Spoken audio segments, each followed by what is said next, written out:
Cortito, porque entiendo que lo tenemos a Felipe Noguera en línea esperándonos.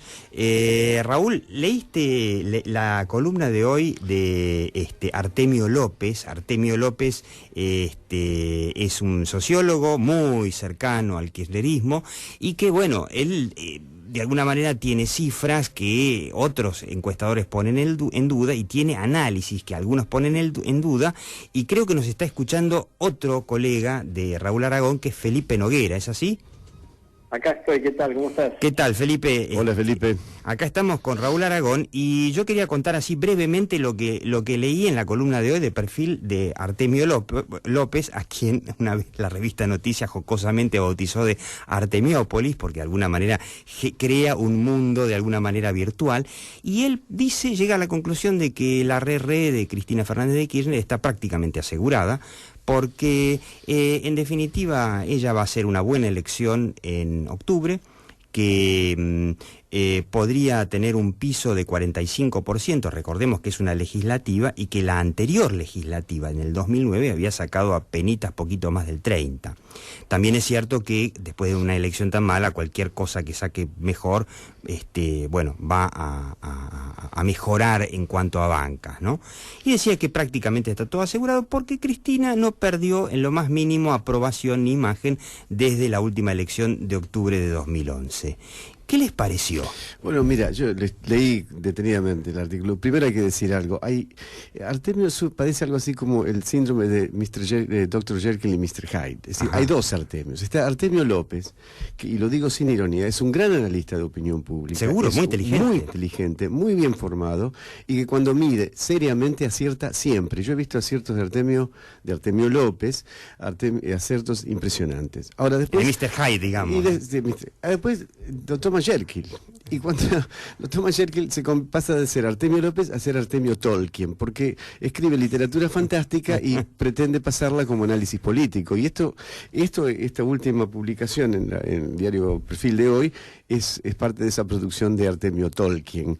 Hace un análisis que además se equivoca en los números, suma mal.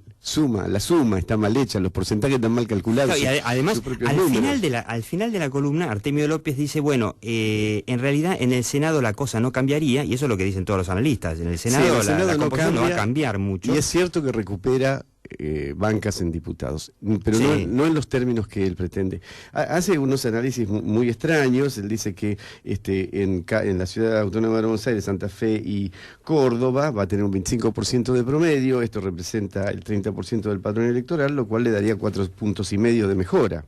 Después analiza en provincia de Buenos Aires, sostiene que el Frente para la Victoria obtendría 45% de los votos, y es muy gracioso, como él dice, 45% sobre el 40% del padrón es el 15%, no, Artemio, es el 13,5%, el 40 de 45 no es 15, es 13,5%. Mal calculado. Hizo mal la cuenta. Sí, hizo mal la cuenta. Y después dice que en el NOA, NEA y la Patagonia el promedio rondaría el 45%, y este es otro 30% de los votos, y entonces sumaría otro 15%, con lo cual la mejora sería alrededor de 15%. Es muy gracioso, porque si tiene 4,5 más 5,2 más 15% es 24%, no es 15%. Así que sumó mal y hizo mal los cálculos porcentuales. Sí, además, bueno, lo tenemos acá un matemático como Felipe Noguera, que además de encuestador, analista político. Sí. Analizar en serio esa columna es una pérdida de tiempo. Sí, yo la analicé porque hoy me llamó Diego y me pidió que lo haga. La verdad que coincido con vos. Pero además hace algo más, y aplica ese 40, porque sostiene que entonces la presidenta obtendría 45%, y eso significaría el 54,1% de las bancas. Es aplicar un promedio nacional a lógicas provinciales. Cada provincia tiene una lógica distinta. Esto lo analizamos hace 2 semanas. Además hay que decir que él mismo admite que en el Senado la cosa no cambiaría mucho, pero dice, bueno, pero los senadores, cuando vean el abrumador clima de época que estaría pidiendo a gritos la reelección, finalmente se va a inclinar a darle la reforma constitucional. Es Tolkien atacando a Surimán. ¿Cómo ves la aceptación de la opinión pública en Argentina con respecto a una reforma constitucional, Felipe? Las mediciones que he visto son contrarias, digamos, pero el hecho que, digamos, lo que yo analizaría en este caso, no es tanto lo que publica, el contenido de lo que publica Artemio López, sino el hecho de que la presidenta se esté asesorando con gente así. Claro, pues el problema es que realmente si son los números que le llevan a la presidenta y ella se lo cree, ella está en problemas. Digamos. No, yo miro el tema Clarín, miro el tema de la rural, donde todos los reveses que han tenido la justicia, yo digo, bueno, puede ser, uno lo puede tomar como un revés político, como diciendo, bueno, trató de hacer algo y no le salió, pero si son el gobierno, si son movidas oficiales, digamos, uno en algún momento tendría que decir, es como si yo tengo un abogado y empieza a salir mal todo en tribunales, yo tendría que empezar a decir, bueno, tengo un mal abogado. O sea, ¿quiénes son los asesores técnicos de la presidenta que la llevan a impulsar cosas que después no salen en lo judicial, en la economía? Y me pregunto si Artemio es parte de este grupo también en lo, digamos, en lo cefológico. Claro, si la pregunta es si Artemio está para engañar a la opinión pública o si también está engañando ahora a la presidenta, porque él es asesor. Claro, acá hay dos posibilidades. Yo hoy lo hablaba con un abogado, decíamos, bueno, acá puede ser que esto es una persona que está mal asesorada y que cuando...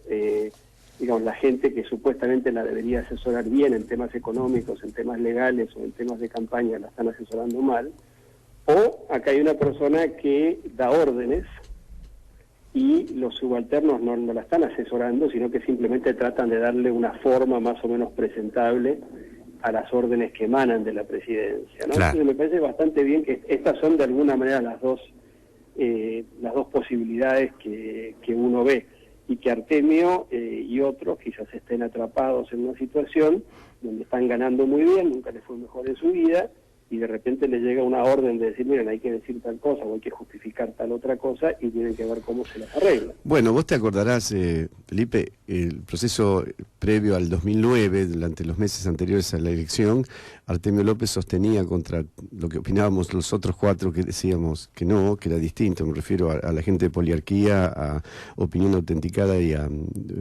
Management Fit, y nosotros desde la Universidad Abierta Interamericana en ese momento decíamos que el resultado iba a rondar los 30 puntos, ellos sostenían que llegaba al 40 y sostuvieron esto hasta 2 horas después de cerrado el acto electoral. Yo recuerdo a Bachmann, que Bachmann ya ni siquiera tiene doble personalidad, yo creo que es un engañador serial, porque el no pobre decía Bachmann hizo un papel 8 puntos por encima. Hizo un papel muy triste diciendo que cuando ya los primeros cómputos mostraban una derrota muy clara del gobierno, irreversible, que tenía bocas de urna que le daban 8 puntos, o así 8 puntos arriba a Néstor Kirchner, y realmente hizo ahí se inmoló, porque yo creo que desde entonces ya Bachmann desapareció del circuito, se inmoló. Ahora, uno de los motivos por los cuales lo llamamos a Felipe Noguera es porque Felipe Noguera asesoró en su momento, durante la famosa Guerra del Campo en el 2008, el conflicto por la famosa Resolución 125, a la gente de la sociedad rural y la mesa de enlace en lo que fue una estrategia de comunicación y una estrategia política sumamente exitosa, porque finalmente derrotaron la 125, el vicepresidente tuvo que zanjar, se sintió en necesidad de zanjar a favor del campo y no a favor del gobierno, la resolución 125, y ahora el gobierno buscando nuevamente como enemigo a la rural, con esta expropiación que, bueno, por ahora está frenada en la justicia. ¿Lo está haciendo bien? ¿Lo está haciendo mal el campo? ¿Lo está haciendo bien el gobierno? ¿Qué opina, Felipe? Bueno, varias cosas. Primero que, como decís, el campo básicamente es, hasta recientemente, quizás el único que le había asestado una derrota política clara al kirchnerismo. Entonces, lo primero que uno se pregunta es, bueno, salir a buscarlos de enemigos de repente no es una decisión muy inteligente del gobierno. Otra vez vuelvo al tema de a quién se le habrá ocurrido salir a pelearse justo con los únicos que alguna vez le ganaron. Es un intento, una especie de venganza caprichosa, ¿no? Claro, pero la venganza obedece a una lógica que no necesariamente es una lógica de mayor inteligencia política, digamos, ¿no? El otro tema es que lo que empezó a hacer el gobierno después del 2009, a partir del 2010, 2011, digamos, fue que empezó a tratar de dividir al campo. y ha seguido haciendo eso. Pero generando nuevas instituciones kirchneristas, digamos, sociedades rurales paralelas. Tomando medidas que de alguna manera favorecen a la sociedad, a la Federación Agraria, pero a la sociedad rural o cosas por el estilo. Pero ¿qué sucede? El mismo día, o más o menos el mismo momento que expropian el predio, también le quitan una fuente de ingresos a la Federación Agraria, o sea, ni siquiera son... O sea, se buscan un enemigo, pero también le dan un aliado. Claro, al enemigo. Entonces, me parece que otra vez no parece ser una jugada muy inteligente, como tampoco lo fue la jugada de Lustó y compañía cuando en 2008 cometieron el mismo error, ¿no? Entonces, a mí me parece que, en primer lugar, me llama la atención eso. En segundo lugar, lo hacen de tal manera que al poquísimo tiempo consiguen que la justicia les ampare de alguna manera a la rural, que es lo que acaba de pasar además con Clarín, o sea que tampoco parecería que hubieran aprendido de ese caso, digamos, ¿no? Entonces, a mí me parece que no es una jugada muy hábil. No, porque lo que hizo es nuevamente abroquelar a buena parte del campo, que es la sociedad rural, la famosa Federación Agraria de los pequeños chacareros, que son más bien de izquierda, la famosa UATRE, el gremio del Momo Venegas, que está con Moyano. Obviamente que si Venegas se suma a la protesta, Moyano no puede estar. O sea, termina siendo otra vez un aglutinamiento de todos contra el kirchnerismo. ¿Qué tema, ¿no? Porque si hacemos una segunda lectura de cosas como el artículo de López, también vemos como una preocupación de aglutinar la tropa propia, ¿no? O sea, uno dice, bueno, supongamos que sí tiene una lógica este tipo de medidas. Claro. Claramente el campo no representa una minoría contra la cual se va a aglutinar una mayoría. En 2008 demostró todo lo contrario. Claro. La pregunta que yo me hago es si están teniendo una necesidad de aglutinar a la tropa propia. Claro, digamos, a una minoría muy radicalizada que, digamos, vibra cuando dicen expropiamos la rural, o vibra cuando dice logramos callar a Longobardi. En artículos como el de López, se mete como de sopetón muchas veces una frase tipo, bueno, la base del 30%, como diciendo esto no se discute. Mi pregunta es, si andan haciendo tanto análisis y tanta laraca, ¿será que hay tensiones dentro de ese 30% y que parte de lo que hacen buscando ser enemigo externo, digamos, es para consolidar la base interna? Eso sería ¿Qué título? Ahí, digamos, buscando títulos, acabas de tirar un título interesante. O sea que se está, como se dice, voy a decirlo en inglés medio canchero, preaching to the choir, o sea, predicando al coro, porque la base del famoso 30% quizá no esté tan sólida, entonces necesitan hacer todo este tipo de gestos que terminan enfrentados con el restante 70%. Y si el kirchnerismo es una alianza que ha perdido a Moyano, por ejemplo, y donde ya muchos líderes provinciales y locales están por lo menos jugando a dos puntas, digamos, como cuando Scioli o Massa u otros tienen que salir a aclarar, digamos que con demasiada frecuencia su lealtad.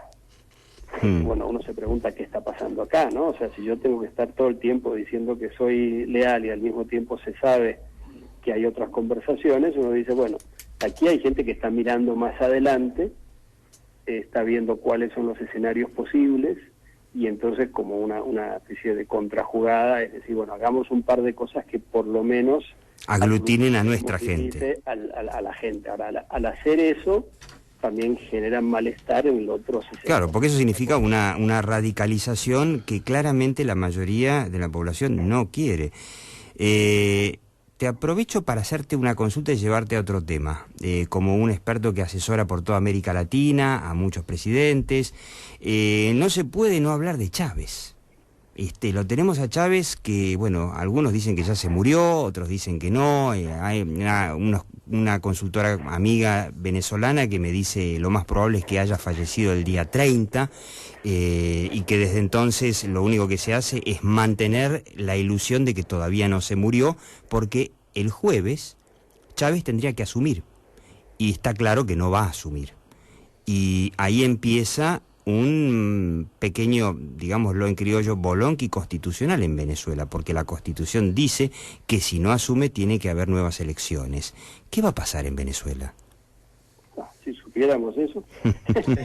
Qué pregunta fácil que te hice, ¿no? Acordate que, bueno, si te acordás, vos sos un poco más joven que yo creo, pero que hace unos cuantos años, cuando estaba muy enfermo Tito, ¿no? Joseph Broz en Yugoslavia, sí, lo mantuvieron artificialmente con vida como un año. ¿Un año? Que si se moría, le tenían con respiradores y cosas, pero realmente era un vegetal que lo tenían ahí, no lo dejaban morir, porque el momento que lo dejaban morir... Pero estaba, por lo menos estaba en Belgrado, estaba en Yugoslavia el hombre, no estaba en... desapareció prácticamente al poco tiempo Yugoslavia, ¿no? Los 7 o 9 países, no me acuerdo cuántos claro, eran, se volvieron a separar. Entonces, claramente, cuando uno ve todas esas fotos de Cabello y Maduro y todos esos, cómo se miran entre ellos, etcétera, ni ellos saben lo que va a suceder.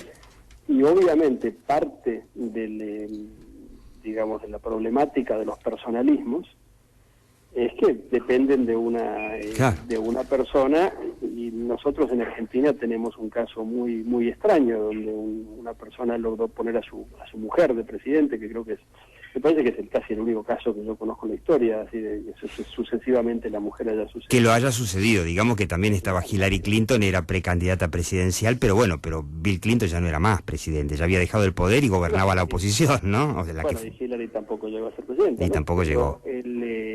A lo que voy es que el tema de la sucesión en los regímenes personalistas es un tema muy complicado.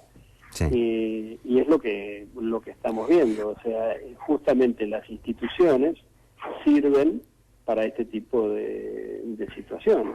Ahora, yo la otra vez lo estaba escuchando al ex vicecanciller Cisneros en una entrevista diciendo, bueno, pero si hubiera elecciones realmente y cumple con la Constitución, el 10 de enero no asume, se llama a nuevas elecciones, y que no me quedó claro si se tiene que llamar dentro de los 30 días o en 30 días, porque 30 días es muy poco tiempo para organizar una campaña, pero que con digamos, el marketing mortuorio, para decirlo de alguna forma, que funcionó también en Argentina, yo creo que el chavismo tiene chance de ganar, ¿o no? Lo primero que habría que hacer es definir qué es el chavismo, digamos, porque seguramente hay más de un chavismo y hay más de uno que piensa que es el verdadero heredero de Chávez. Como el peronismo. Pero eso, Felipe, Raúl te habla, no estás reducido a dos posibilidades, solamente Cabello y Maduro, porque son los dos dueños de las estructuras más grandes, en el caso de Maduro con la bendición explícita de Chávez, que ha dicho claramente que sus sucesores... Claro. Sí, pero recordemos que además hay una cosa así como 20 gobernadores recién electos, claro, que cada uno va a querer decir, bueno, yo tengo votos también, sí, claro, ¿cómo opino yo en esto? O sea, abierto un proceso sucesorio. Imaginémonos que mañana Cristina Kirchner dice, no soy candidata. Y aquí se abre, por mucho que digan, bueno, pero que quiere favorecer a tal, o que hay 2 o 3, se abre un proceso, digamos, claro, que viene sí, seguramente. Tiempo, ¿no? Yo creo que es una situación bastante complicada. Ahora una pregunta, Felipe. Eso, ¿no? Perdona que te interrumpa con una pregunta. ¿Qué es lo que pesaría si hubiera elecciones, hipótesis de que no se van a querer quedar con el poder los chavistas y van a cumplir con su propia constitución, que recordemos que no es una constitución neoliberal, como dirían los kirchneristas de la Constitución argentina, sino que es una constitución bolivariana, hecha por Chávez, a medida de Chávez, y dice 30 días elecciones. ¿Qué pasaría con la oposición? Tenemos 2 fotos. Tenemos la foto de octubre, en donde Capriles, el líder que unificó a la oposición, perdió con un 46%, igual que la oposición en Argentina, pero hizo una campaña muy interesante. Un solo político sacó nada menos que el 46% de los votos, que no está nada mal. Y tenemos otra experiencia, otra foto, un poco más movida, de diciembre, en donde unos cuantos gobernadores opositores a Chávez perdieron.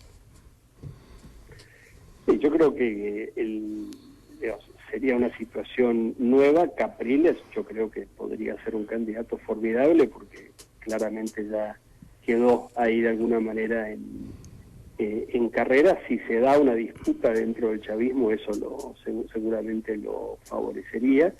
Hay que ver que una de las dos líneas, creo que es la de Cabello, tiene el apoyo del ejército. Hay que ver sí, Cabello tiene el ejército. Que Chávez nunca dejó de ser un gobierno militar de alguna manera. No, de hecho, la mitad de los funcionarios de Chávez son militares. Entonces, ¿qué pasa si parecería que Chávez ha bendecido, ungido como su sucesor al no militar, ¿no? ¿Qué pasa con los militares? Uno podría pensar que si Chávez hubiera ungido a un militar como su sucesor, la sucesión se hubiera producido de inmediato, ¿no? O sea, Chávez no podía ungir a otro militar porque entonces ya perdía el poder. La lógica de Chávez sería, bueno, apoyo al más débil, porque entonces yo sigo con el poder. Podría ser una explicación. Entonces es difícil saber lo que puede suceder en este tipo de situaciones. Estas reuniones que ahora directamente se están dando en La Habana, ¿no? Alrededor de la cama de Chávez, es una situación muy rara, sí, muy patética, ¿no? Que el futuro de Venezuela se decide en La Habana y que Chávez va a seguir, porque ya dijo el gobierno que si Chávez no está, que no va a estar el 10 de enero, van a tratar de que siga, de que lo esperen a que vuelva. Y claro, con este antecedente que vos nos contabas del mariscal Tito, que el hombre había muerto y lo mantuvieron en coma, o andá a saber cómo, como Walt Disney durante un año, para que Yugoslavia no se desmembrara, como después sí, finalmente se desmembró, que nos espere una cosa por el estilo, o sea, un Chávez que no vuelve, una oposición que va a reclamar y las elecciones para cuándo, y bueno, y que así estaremos eternamente. Y el efecto sobre América Latina. Complicado. Y el efecto que esto puede tener de esa prolongación sobre América Latina y sobre todo sobre Argentina. Hay acuerdos energéticos. ¿Qué va a decir Dilma? Yo me pregunto, la líder del Mercosur, que es Dilma Rousseff, no Cristina, que ahora aceptó a Venezuela en el Mercosur, ¿qué va a decir? Que va a haber un gobierno en realidad de facto. Hay otra situación además, que es que Chávez es considerado como el líder de la tendencia, digamos, populista, bolivariana, o sea, que incluiría... ¿Quién lo hereda, no? A Correa, a Morales y a Kirchner, por lo menos. Entonces será Correa, que está por ser reelecto ahora y sacará una gran mayoría, que irá Evo Morales, o sea, también hay un... O Cristina. ¿A Cristina cómo la ves? A Cristina en ese sentido, bueno, Cristina no se ha destacado por manejar los temas internacionales, ¿no? No sé si le interesará, pero... yo creo que más bien alguien como Correa, que probablemente sea reelecto muy pronto y con una mayoría importante, quizás va a tener un baño ahí de apoyo popular, pero difícilmente un no Chávez pueda mantener el liderazgo, digamos, y el liderazgo que él además llevaba a cabo con una especie de relación como que fuera el padrino fuera Fidel Castro, ¿no? Sí, hay que ver además si ese líder va a tener el dinero que tuvo Chávez, ¿no? El petróleo para regalar, las valijas para mandar por avión, ese tipo de cosas. Se complica esa situación. También es una situación que depende cómo se resuelva, va a hacer que en países como Ecuador, Bolivia, Argentina y Nicaragua la gente se pregunte, bueno, ¿qué pasa? Supongamos que tenemos una reelección indefinida, pero ¿qué pasa cuando el que ocupa la presidencia ya no puede ocuparla? Claro, porque en una monarquía la cosa está muy clara. Muerto el rey, vive el rey, el heredero, y se acabó el problema. Bueno, vos sabés, Felipe, seguramente lo has leído esto, la postura estrictamente bolivariana, se funda en un texto de Bolívar que se llama la Carta de Jamaica, y Bolívar en ese texto sostiene que la única manera de gobernar América Latina es mediante dictadores vitalicios con derecho a designar sucesor dictador vitalicio.